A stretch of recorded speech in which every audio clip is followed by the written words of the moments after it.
भारत के इतिहास में ना कुछ नाम ऐसे हैं जो हिम्मत और कुर्बानी की मिसाल बन गए हैं। और आज हम ऐसे ही एक आइकॉनिक क्रांतिकारी की कहानी में उतरने वाले हैं। नाम है भगत सिंह।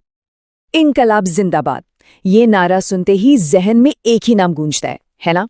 ये वो नारा है जो भारत की आजादी की लड़ाई की पहचान बन गया, और ये हमेशा हमेशा के लिए एक ही शख्स से जुड़ा है। और वो नाम है भगत सिंह। एक शहीद, एक लेजेंड। उनकी ये जो छवि है ना, वो पूरे भारत के दिलो दिमाग में बहुत गहराई तक बसी हुई है। लेकिन क्या वो बस एक जोशीले नौजवान थे जिनके हाथ में बंदूक थी, या फिर एक गहरे विचारक भी थे? चलिए आज उनकी इस लेजेंडरी इमेज के पीछे झांकते हैं और उस इंसान को समझने की कोशिश करते हैं जो बंदूक के साथ साथ कलम की ताकत को भी बखूबी समझता था। तो सबसे पहले बात करते हैं उस लेजेंड की जिसे हम सब जानते हैं। उन्हें शहीद आजम का खिताब दिया गया, यानी शहीदों का शहंशाह। और ये टाइटल ही बताता है कि उनकी कुर्बानी कितनी बड़ी थी। पर सवाल ये है कि ये क्रांति की आग, ये चिंगारी आखिर जली कैसे? उनके बचपन में, उनकी शुरुआती जिंदगी में ऐसा क्या हुआ था जिसने उन्हें इस रास्ते पर लाकर खड़ा कर दिया? देखिए, उनकी जिंदगी बहुत तेजी से बदली। सोचे 1919 में जब जलियांवाला बाग का वो भयानक हत्याकांड हुआ तो भगत सिंह सिर्फ 12 साल के थे। उस घटना ने उन्हें अंदर तक हिलाकर रख दिया। कहा तो ये भी जाता है कि वो वहां गए, उस बाग की खून से सनी मिट्टी उठाई, एक शीशी में भरी और कसम खाई कि वो देश के लिए कुछ करेंगे। और फिर कुछ ही सालों के अंदर वो लाहौर के नेशनल कॉलेज में थे, जहां क्रांतिकारी विचारों ने उन्हें पूरी तरह से अपनी गिरफ्त में ले लिया। और यहीं से शुरू होता है उनके बड़े एक्शन का दौर। लेकिन एक मिनट, इन्हें सिर्फ हिंसा की घटनाएं समझना बहुत बड़ी गलती होगी। असल में ये बहुत सोचे समझे पॉलिटिकल स्टेटमेंट थे।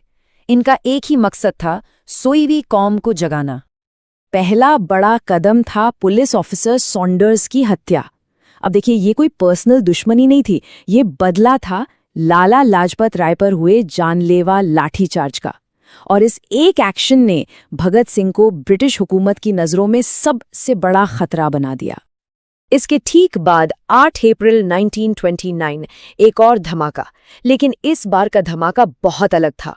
इसका मकसद किसी की जान लेना था ही नहीं, बल्कि एक जोरदार संदेश देना था। ये जो बम सेंट्रल असेंबली में फेंके गए थे, वो किसी को मारने के लिए नहीं थे, वो तो बस धुआं करने वाले बम थे। जैसा उन्होंने खुद कहा था, बहरों को सुनाने के लिए धमाके की जरूरत होती है। और कमाल की बात देखिए, वो वहां से भागे नहीं, उन्होंने जानबूझकर खुद को गिरफ्तार करवाया। क्यों? क्योंकि उनका असली प्लान तो अब शुरू होना था, अदालत को अपना स्टेज बनाना और अपने विचारों को पूरे देश में फैलाना। और बस यहीं से कहानी में एक जबरदस्त मोड़ आता है। सलाखों के पीछे भगत सिंह का एक बिल्कुल नया रूप दुनिया के सामने आया। एक एक्शन हीरो से एक थिंकर का। जेल के अंदर उन्होंने अपना सबसे ताकतवर हथियार निकाला, और वो था उनके विचार।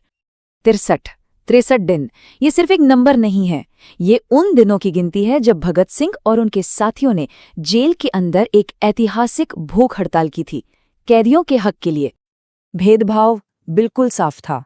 एक तरफ थे अंग्रेज कैदी जिन्हें सारी सुविधाएं और अधिकार मिलते थे, और दूसरी तरफ थे हिंदुस्तानी कैदी जिनके साथ जानवरों से भी बदतर सुलूक होता था। उनकी मांगें बहुत बेसिक थीं, बराबरी, इज्जत और इंसाफ।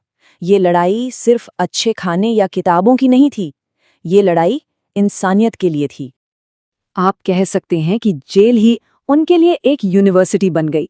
यहीं पर उन्होंने इतना कुछ पढ़ा, इतना कुछ लिखा और अपनी उस सोच को शक्ल दी जो आज भी हमें और आने वाली पीढ़ियों को प्रेरणा देती है।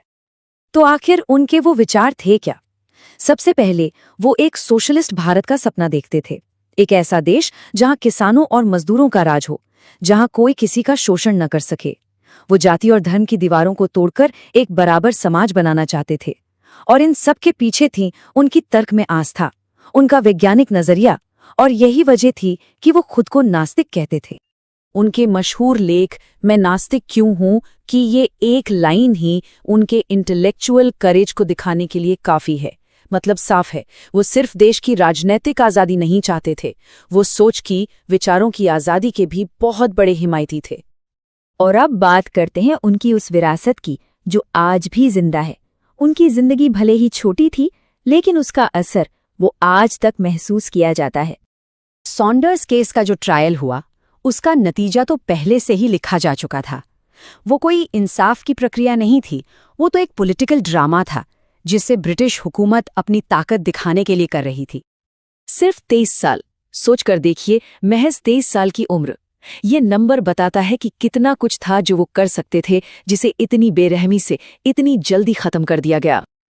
लेकिन मौत के सामने भी उनका जज्बा देखिए, वो जरा भी नहीं डगमगाए। भगत सिंह, सुखदेव और राजगुरु, तीनों दोस्त फांसी के फंदे की तरफ भी इंकलाब जिंदाबाद के नारे लगाते हुए गए। उनकी कही ये बात उनकी पूरी विरासत का निचोड़ है कि आप जिस्म को तो मार सकते हो, लेकिन सोच को नहीं। उन्हें यकीन था कि उनके विचार हमेशा जिंदा रहेंगे, और देखिए, इतिहास ने उन्हें बिल्कुल सही साबित किया। तो बात यह है कि भगत सिंह सिर्फ एक शहीद नहीं थे, वो एक बहुत गहरे विचारक थे। उनकी लड़ाई सिर्फ अंग्रेजों से आज़ादी की नहीं थी, बल्कि एक ऐसे समाज के लिए थी जहां बराबरी हो, जहां इंसाफ हो। और आज ये सवाल हमारे सामने खड़ा है, क्या हम उस समाज के जरा भी करीब पहुंच पाए हैं जिसके लिए उस 23 साल के नौजवान ने हंसते हंसते अपनी जान दे दी?